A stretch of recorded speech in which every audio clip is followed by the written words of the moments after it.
She was just a girl, yet she faced armies far larger than herself, claiming voices and visions that promised victory. People whispered, was she truly guided by something divine? Or was it all a story too wild to be real?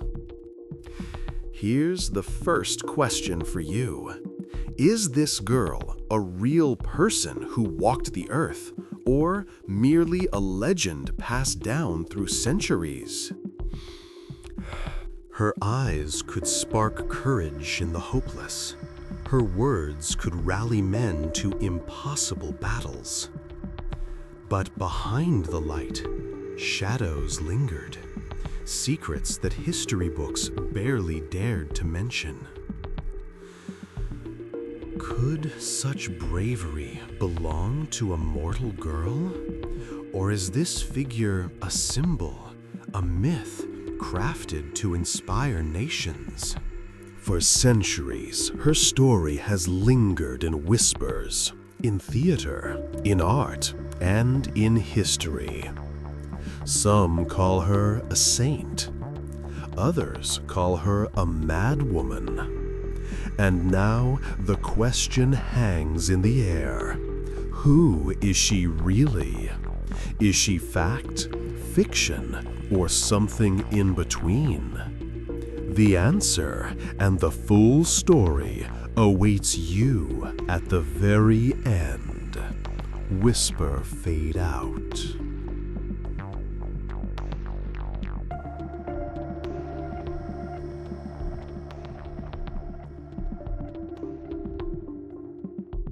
From the moment she claimed to hear the voices, whispers followed her like shadows. Villagers whispered that no child should speak of visions with such conviction. Priests murmured that the divine rarely, if ever, chose the young. And yet, she pressed on, standing in the dirt streets, telling farmers and soldiers alike that their fates were not their own, that destiny had chosen her as the instrument to reshape a nation.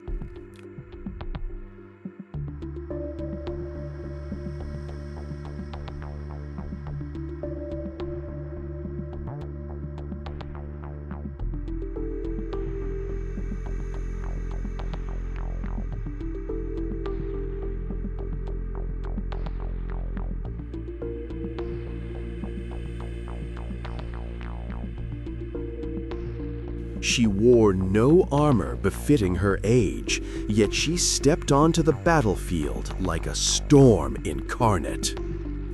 Generals scoffed at her at first. How could a teenage girl command seasoned soldiers? Yet, time and again, she defied logic. Battles thought lost were won. Cities believed untouchable fell under her influence. And the soldiers, the men who could have laughed her away, bowed to her, some claiming they felt a strange force guiding their hands. Was this proof of a miraculous destiny, or just mass hysteria amplified by her audacity? Scholars still debate whether it was courage, charisma, or sheer luck that made her victories possible. But the controversy didn't stop on the battlefield. Her enemies called her a witch, a heretic, a fraud. They accused her of manipulating faith, turning sacred beliefs into tools of war. Even those who supported her struggled with doubt. Was she truly chosen, or was she a dangerous symbol, a spark that could ignite rebellion, chaos, and bloodshed? And yet, despite whispers of betrayal, rumors of manipulation, and threats of execution, she never wavered. Her conviction was absolute. But conviction alone cannot protect you from history's cruelty or its scrutiny. Every move she made seemed calculated to stir debate. Should a young girl really lead armies? Should visions dictate strategy and inspire obedience? Was divine guidance truly on her side, or was she playing a part in a grand story written by those who would later glorify or vilify her?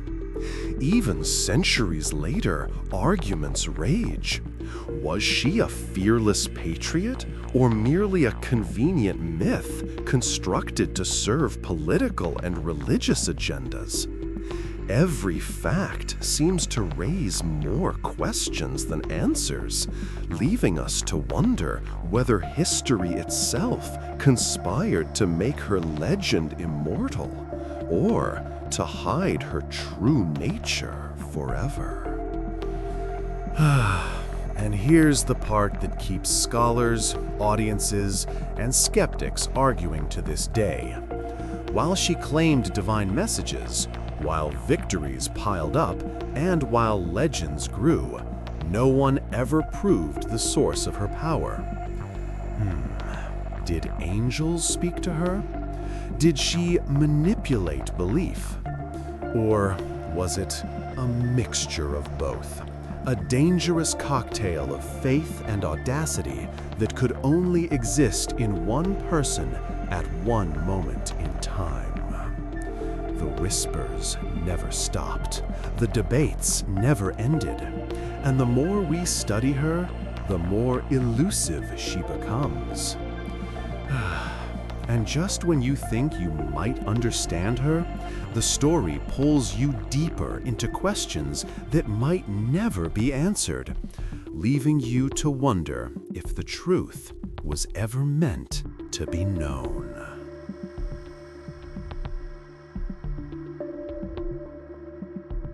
The world she entered was not a forgiving one. Kingdoms were crumbling, alliances were fragile, and every decision carried the weight of death. Yet here she was, a girl, standing in the middle of chaos, claiming she could turn the tide. Soldiers muttered among themselves, was she insane, brave, or something else entirely? And here lies the controversy. Can sheer belief in a divine mission justify leading men into slaughter? Some historians argue she was a visionary, while others call her reckless, a symbol too dangerous for a world that valued caution over conviction. Her presence on the battlefield became a spark. Armies that had been beaten down for months suddenly found hope, as if her very gaze could ignite courage where despair had settled.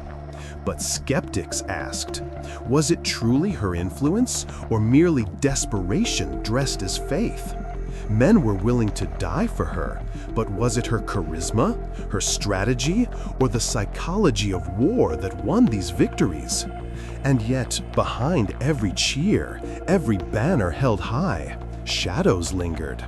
Political leaders whispered that a girl should not dictate the fate of kingdoms, that faith should not be weaponized. The tension between legend and reality became a tightrope she walked every day, daring history to either embrace or condemn her.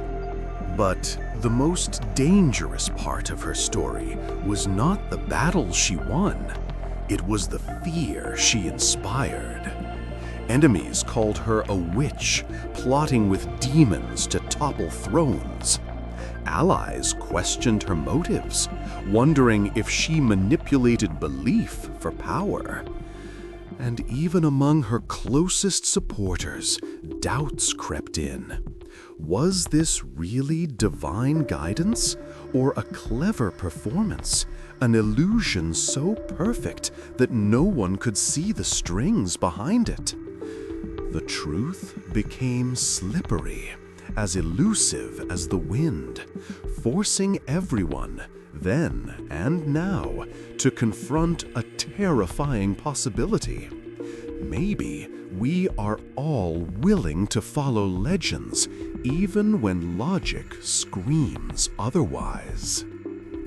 Every victory, every prophecy she claimed, added fuel to the debate. Was she a revolutionary, a saint, or a charlatan? And why did the world, centuries later, still argue about her? Even her failures became part of the myth, twisted into lessons, warnings, or proof of divine justice. Scholars and skeptics clash over her story, yet every argument seems to deepen the mystery. Could it be that history itself conspired to make her story larger than life? Or was she truly one girl whose audacity exposed the fragility of human belief? The more we dig, the less certainty remains, leaving only questions and a growing fascination with a figure who defied reason itself. And then comes the most unsettling question. If she was real, if she truly commanded armies and inspired faith, what does that say about power, influence, and belief? Can one person, a child no less, reshape history with conviction alone? Or was she merely the perfect storm of circumstance, talent, and manipulation? A story we tell ourselves to feel that greatness can emerge from the impossible. The answers evade us, lingering at the edges of legend, history, and myth. And just when you think the truth might surface, the story pulls you deeper into uncertainty, daring you to decide for yourself. Was she real, or just a symbol too powerful to ignore?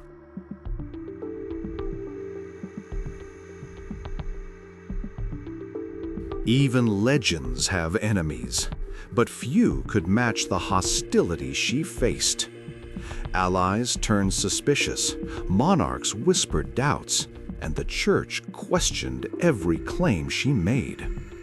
Was she truly a messenger of God, or was she a threat that needed to be silenced? Some historians argue that her downfall was inevitable. Anyone who challenges the established order risks betrayal. Yet the questions linger. Did she betray herself by daring too much? Or was the world simply unprepared for someone like her? Someone who could ignite hope and fear in equal measure. Rumors spread faster than armies. Tales of visions, voices, and miracles filled villages, and yet whispers of manipulation and cunning also circulated. Could she truly inspire nations, or was she exploiting belief, turning faith into a weapon more deadly than any sword? Her enemies insisted she was dangerous, a charlatan hiding behind innocence. Her supporters refused to believe it, claiming divine favor. The tension between myth and reality, between awe and skepticism, became unbearable. And in this liminal space where facts and legends collided, the audience is forced to ask, do we admire the person or the story we've been told about them? Even when surrounded by devoted soldiers, betrayal crept close. Decisions she made, which seemed miraculous at first, were later questioned as reckless or naive. Could one girl, even with divine guidance, truly lead armies without error? Or were her victories proof that faith can sometimes outweigh strategy? That legends can bend reality itself? Scholars continue to debate whether her genius was strategic brilliance, divine insight, or sheer luck. And as the story unfolds, each victory and failure raises more questions than it answers, leaving us trapped between admiration, skepticism, and disbelief. Her capture marked a turning point that changed everything. Those who once followed her devotionally now debated her authenticity, questioning whether her visions were true or fabricated. Her enemies used every tool at their disposal: trials, public humiliation, and propaganda to discredit her. And yet, even as she faced condemnation, she refused to renounce her mission.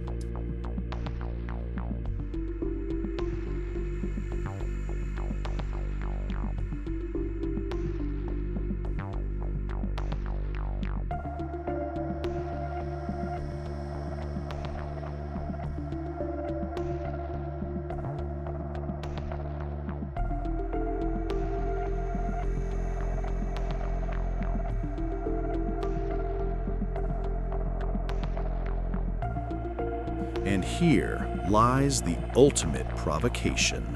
History left us with a story that refuses to be settled. Was she a child chosen by God? A cunning strategist? A manipulated pawn? Or a dangerous symbol whose time had come too early? Every interpretation sparks fierce debate. And the more we study her, the less clear she becomes. Facts collide with myth, triumphs with failures, leaving a figure who defies reason and invites endless speculation. Just when you think you might understand her, the story pulls you deeper, daring you to question what you believe about courage, faith, and the line between history and legend.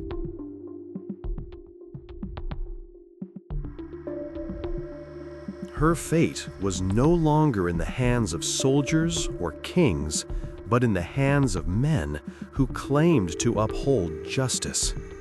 The trial that followed was unlike any other, a spectacle meant to humiliate, to prove that no voice, especially that of a girl, could defy the established order. Yet from the very first accusation, it became clear that this was not a trial of truth, but a theater of power. She faced charges that seemed trivial to some, blasphemous to others, and absurd to all who had witnessed her courage. And here emerges the first provocation. Can true conviction ever be measured by the standards of those who fear it? Her fate was no longer in the hands of soldiers or kings, but in the hands of men who claimed to uphold justice. The trial that followed was unlike any other, a spectacle meant to humiliate, to prove that no voice, especially that of a girl, could defy the established order. Yet from the very first accusation, it became clear that this was not a trial of truth, but a theater of power. She faced charges that seemed trivial to some, blasphemous to others, and absurd to all who had witnessed her courage. And here emerges the first provocation. Can true conviction ever be measured by the standards of those who fear it? Outside the courtroom, whispers turned to debate, then to outrage. Crowds could not decide whether she was a heroine or a threat, a saint or a charlatan. Political leaders feared the power she had amassed over hearts and minds, while common people were captivated by her courage. And here lies a question that still ignites discussion today. When does the myth surpass the reality, and who benefits from turning a person into a symbol? Each word spoken, each gesture made during the trial added fuel to a fire that would burn long after her voice fell silent.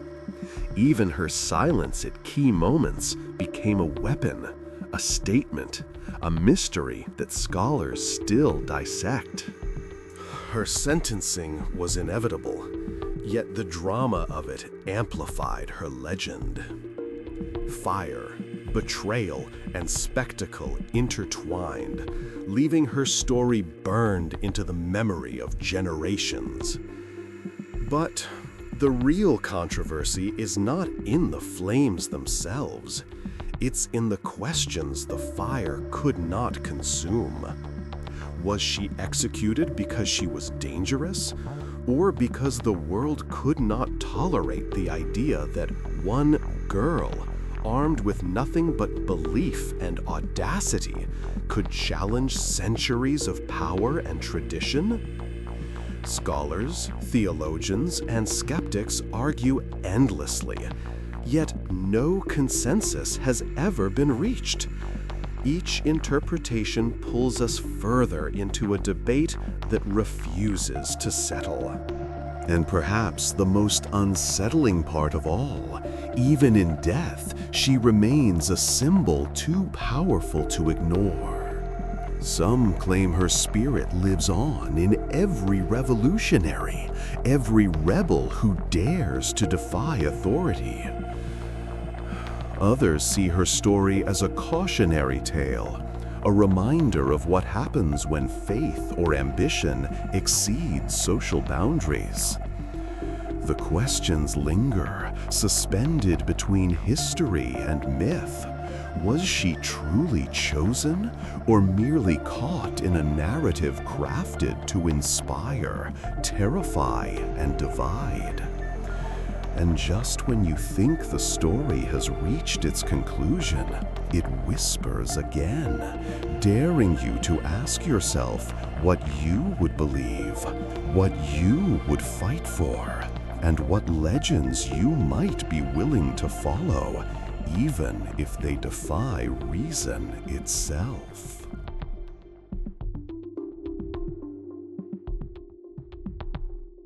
And so, the story comes to what seems like an ending. But endings are often deceiving. For centuries, historians, writers, and storytellers have debated her existence, questioned her motives, and dissected her every action. Was she truly guided by divine voices, or was she a masterful manipulator of belief, exploiting fear and hope alike?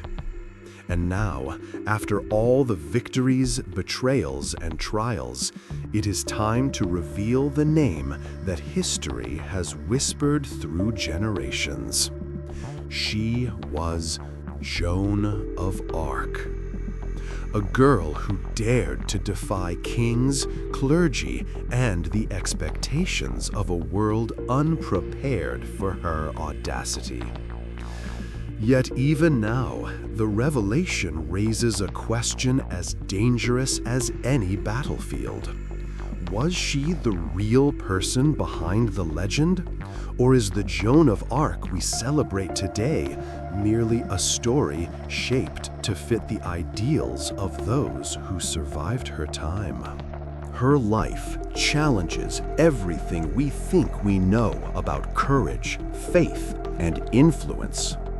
A child who commanded armies, faced death without flinching, and changed the course of history. Was she a miracle of destiny, or an extraordinary product of circumstance and human psychology? And here's the twist that keeps debates raging. Perhaps it does not matter whether she was truly divine or purely human. The power of her story lies in its ability to ignite the same fire in us today, the fire of rebellion, conviction, and the audacity to question authority. The legend of Joan is not just about the past, it's about the questions it forces us to ask ourselves. Who do we follow, and why? And now, the story leaves you at a crossroads. History has given us her name, her deeds, and her martyrdom, but it has not given us certainty. Was Joan a divine messenger, a political pawn, or a symbol too potent to be contained by mere mortality? The answer remains suspended, like a sword over our heads, daring you to take a side, to argue, to comment, to question everything you thought you knew. And perhaps that is the true genius of her story, that even centuries later, a girl who lived barely 2 decades can still ignite debate, controversy, and fascination. So, what do you believe? Was she real, or is Joan of Arc the ultimate legend we were never meant to fully understand?